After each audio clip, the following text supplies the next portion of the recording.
It ended Alexander Grishuk's tournament, but Maxim Vachier-Lagrave is now ready for the quarterfinals again. Maxim, congratulations! Yeah, thank you. It's very undeserved due to my play today, but I'll take it anyway.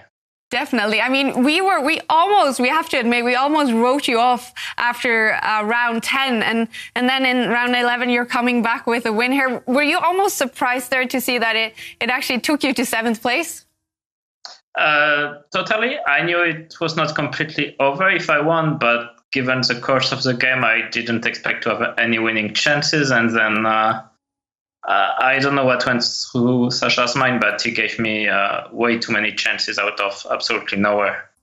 So, Maxim, we have followed a lot of your games. It's been so entertaining to watch you play here. We know you are one of the leaders in the candidates tournament, and you have told us that you sort of you don't want to give away all your good openings now in this tournament, heading into the candidates sometime in 2021. Have you tried to experiment a little bit so far in this tournament? Well, I've been experimenting for a while now, but I mean, I have not yet a good idea of what I will play in the candidates. So, I mean, I have an idea, but now I have many ideas that I can use, and we'll see what happens in the actual candidates in terms of openings.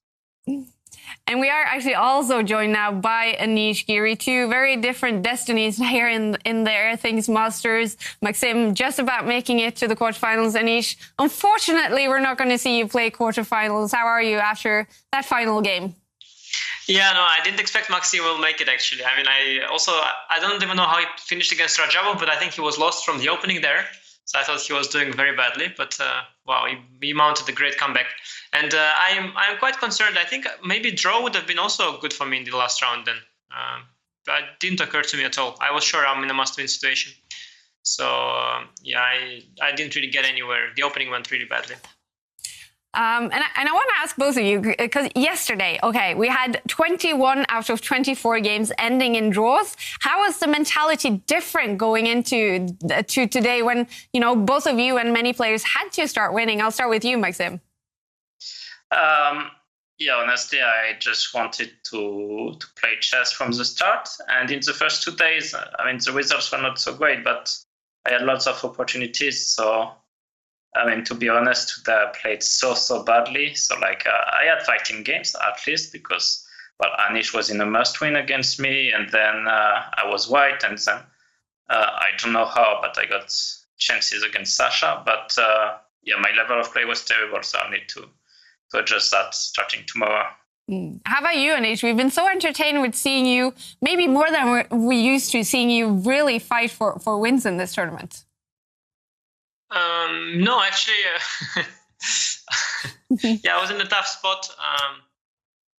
I think the format is not very good. I mean, first you make 8 players qualify for 12 spots, and then you complain every day about the draws from players. I mean, that's not very. I mean, it's either one or the other.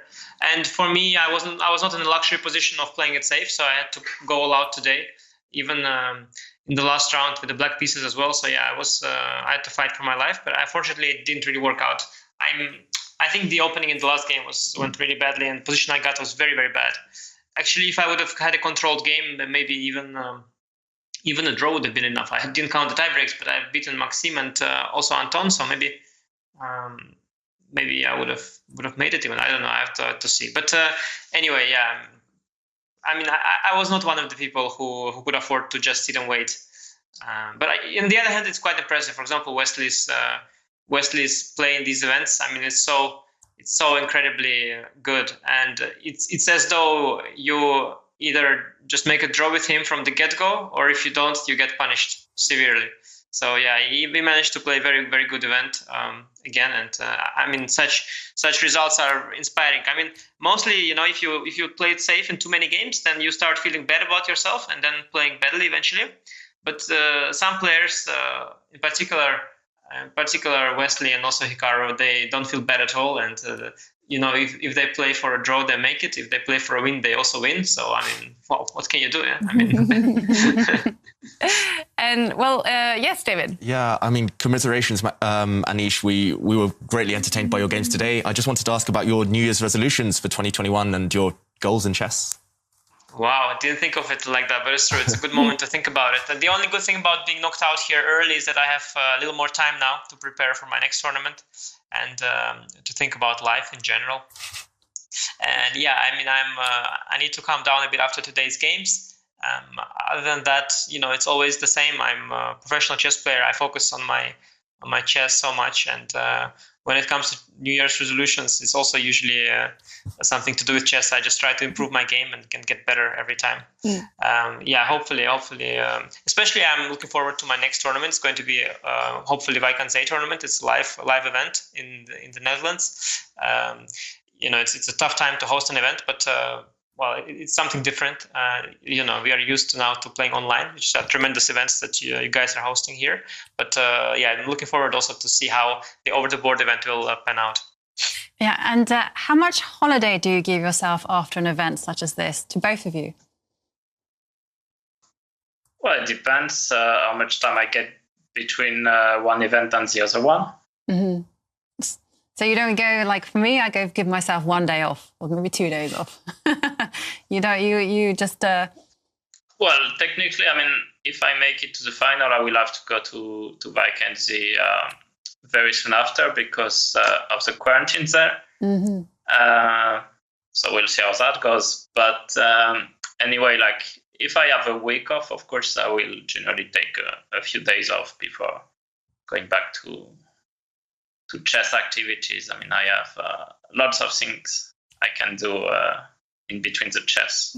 But no time for you to take a break now, Maxim, because tomorrow quarterfinals start and you will face Wesley. So how will you make sure that he just doesn't go for those super quick draws in the beginning there?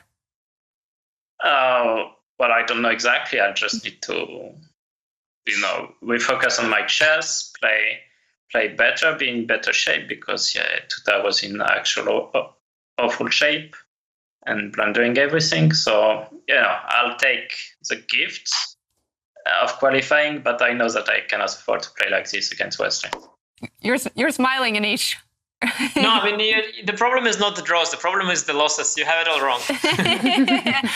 Is that it? Okay. That's it. Well, Anish, can we have your expert tip for the Airthings Masters? Who do you think will do the best here? It's all these players are so good. I mean, Magnus and Wesley. Magnus and Hikaru were always known to be good. And this year, lately Wesley got a lot more opportunities.